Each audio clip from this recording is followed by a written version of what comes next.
ഇന്നത്തെ വീഡിയോയിലേക്ക് എല്ലാവർക്കും സ്വാഗതം. അപ്പോൾ നമ്മൾ പശുക്കളെയൊക്കെ ഒന്ന് അഴിച്ച് സ്ഥലം മാറ്റി കെട്ടിയിട്ടാണ്. നമ്മുടെ കിങ്ങിണി മോള് പ്രസവിക്കാറായി. അടുത്ത മാസം ഓഗസ്റ്റ് 4-ന് 9 മാസം തികയും. അപ്പോൾ നമ്മൾ മോളിലത്തെ ഭാഗത്ത് തൊഴുത്താണിത്. അപ്പോൾ അവിടെ ആയിരുന്നു കിങ്ങിണി മോള്. അപ്പോൾ അവളെ അഴിച്ച് താഴത്തെ തൊഴുത്തിലേക്ക് കെട്ടി. അപ്പോൾ പ്രസവിക്കാൻ കുറച്ചും കൂടി എളുപ്പമാവണതും സൗകര്യപ്രദമായതും താഴത്തെ തൊഴുത്തായതുകൊണ്ട് തന്നെ നമ്മൾ താഴത്തേക്ക് ഇറക്കി കെട്ടി.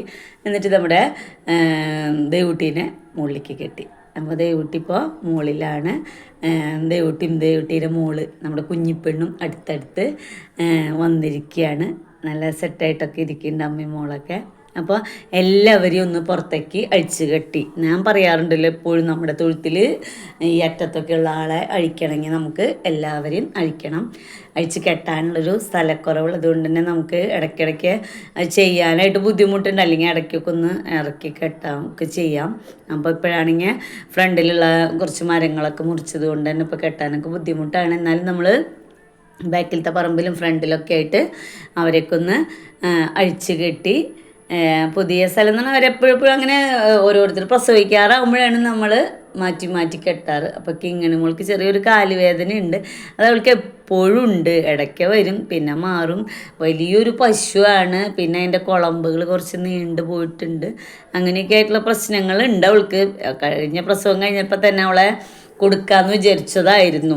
അപ്പോൾ ചേട്ടനും ഒക്കെ പറഞ്ഞു ആദ്യത്തെ പ്രസവം കഴിഞ്ഞല്ലേ ഉള്ളൂ, അപ്പോൾ രണ്ടാമത്തെ പ്രസവത്തിൽ കുറച്ചും കൂടി പാലൊക്കെ നമുക്ക് കൂടുതൽ കിട്ടിയാലോ നോക്കാം എന്ന് വിചാരിച്ചിട്ട് നിർത്തിയതാണ്. ആദ്യത്തെ പ്രസവം കഴിഞ്ഞപ്പോൾ തന്നെ കൊടുക്കാൻ തോന്നിയില്ല. അപ്പോൾ കുഞ്ഞോളുടെ മോളാണിത്. അപ്പം ഈ മോളും അടുത്തടുത്ത് വന്നേക്കാണ്. അപ്പോൾ കിങ്ങിണി മോളെ സംബന്ധിച്ച് കഴിഞ്ഞ പ്രസവത്തിന് അത്ര പാലെന്ന് പറയാനില്ല. നമുക്ക് കുഞ്ഞോൾക്ക് കിട്ടിയ പോലെ പാലൊന്നും കിട്ടിയില്ല, കടിഞ്ഞൂലല്ലേ. അടുത്ത ഈ ഒരു പ്രസവത്തിന് പാല് കിട്ടുമെന്ന് ഞാൻ വിചാരിക്കുന്നു. പക്ഷെ കുറച്ച് കാലുവേദന ഉള്ളത് കൊണ്ട് അവൾക്ക് കുറേ നേരം നിൽക്കാനൊക്കെ ബുദ്ധിമുട്ടുണ്ട്, വേഗം എടുക്കുന്നുണ്ട്. അപ്പോൾ ഞാൻ 8-ാം മാസത്തിൽ കൊടുക്കുന്ന തൈലേറിയ അനാപ്ലാസ്മ വരാതിരിക്കാനുള്ള മരുന്ന്, കുറച്ച് സ്ട്രെസ്സൊക്കെ കൂടും കാലുവേദനയൊക്കെ ഉള്ളത് കൊണ്ട് തന്നെ. അപ്പോൾ പേടിയായി. അപ്പോൾ വേഗം തന്നെ സിൽവർ ഡോക്ടറെ കാണാൻ പോയി.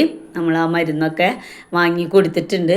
അപ്പോൾ നമ്മുടെ വലിയോളയാണ് ആദ്യം അഴിച്ചു കെട്ടുക. വലിയോളാണല്ലോ തൊഴുത്തിൻ്റെ ഫസ്റ്റ് ഇതിൽ തന്നെ നിൽക്കണത്. അപ്പോൾ വലിയോള അഴിച്ചു കെട്ടിയപ്പോൾ ഭയങ്കര സന്തോഷമായി. വലിയോൾക്ക് ഗർഭിണിയാണ്, അധികം തുള്ളിക്കാനൊന്നും പാടില്ല. പക്ഷേ അഴിച്ചു കെട്ടേണ്ട അവസ്ഥ വരുമ്പോൾ ഒരു തുള്ളിക്കൊണ്ടിരിക്കും. എത്ര പറഞ്ഞിട്ടും കാര്യമില്ല, എവിടെ കെട്ടിട്ടാലും കാര്യമില്ല. ഒരു ആ സന്തോഷം കുറച്ചൊന്ന് തുള്ളി കഴിഞ്ഞാലാണ് സമാധാനമാവുള്ളൂ. അപ്പോൾ വലിയവൾക്ക് ഇപ്പോൾ അത് 6-ാം മാസമാണ്. കുത്തിവെച്ച് കുറേ സമയം പിടിച്ച് നമുക്ക് ഗർഭിണിയാവാൻ വേണ്ടിയിട്ട് തന്നെ. കഴിഞ്ഞ 1.5 വർഷമൊക്കെ ആയി വലിയോള് പ്രസവിച്ചിട്ട്. ഇപ്പം അടുത്ത് വരെ നല്ല പാലൊക്കെ കിട്ടിയിരുന്നു. ഇപ്പം പാലൊക്കെ നിർത്തി. 6 മാസമായിട്ടുള്ളൂ, പക്ഷേ കറവൊക്കെ നിർത്തിയിരിക്കുകയാണ്. അപ്പോൾ ഇപ്പോൾ അവൾ നല്ലോണം നന്നായിട്ടൊക്കെ ഇരിക്കുന്നുണ്ട്. അപ്പോൾ ഇപ്രാവശ്യം നമ്മൾ HF സെമനാണ് വെച്ചേക്കണത്. 2 പ്രാവശ്യം ഗീറാണ് വെച്ചത്. ഒരു ഗീർ കുട്ടീനെ കിട്ടണമെന്നുണ്ടായിരുന്നു. അപ്പോൾ 2 ആൺകുട്ടികളായി. സുൽത്താനും കണ്ണനൊക്കെ ഉണ്ടായിരുന്നു. അമലിൻ്റെ അടുത്ത് സുൽത്താനെ അമൽ കൊടുത്തു.